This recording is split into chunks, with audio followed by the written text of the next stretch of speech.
So you got a problem with the IRS. What kind of problem is it? Is it an audit? Is it a collection? It's two different pieces.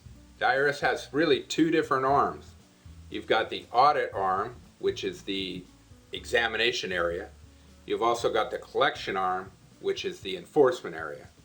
So first off, if you didn't file a correct tax return, or the IRS says your tax return is not correct, or they're challenging your tax return, that's called an audit.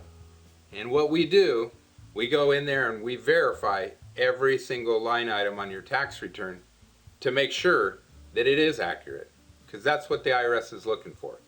If they want to tell you your tax return's not right, we're going to examine your tax return before we actually speak to the IRS.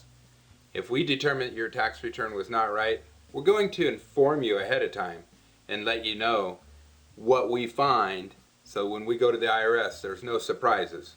We're still going to do our best job to represent you, because we don't want you to pay or overpay. We just want to make sure that your tax return is fair and accurate when it comes to the audit. Now, the audit can take place in your home. That's called a field audit. It can take place at the IRS office. That's called an office audit.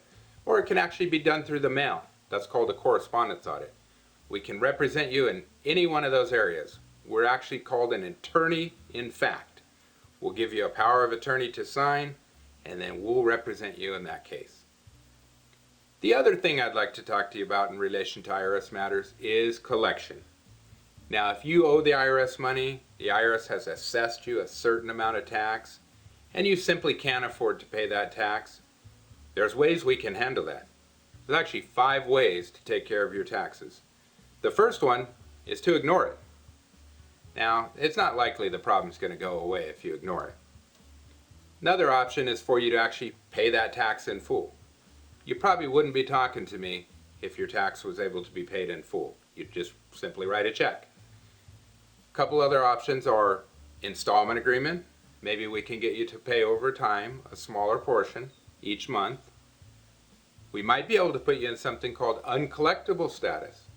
What that means is we put the IRS in abeyance or deferment for a certain period of time, typically a year, up to 2 years sometimes. They won't bother you.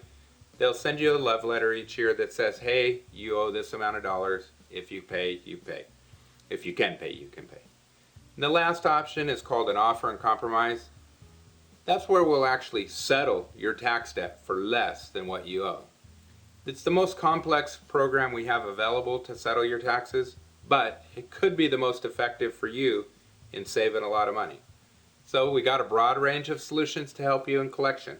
You can either ignore them, pay them in full, pay them over time, put it in deferment, or settle for less.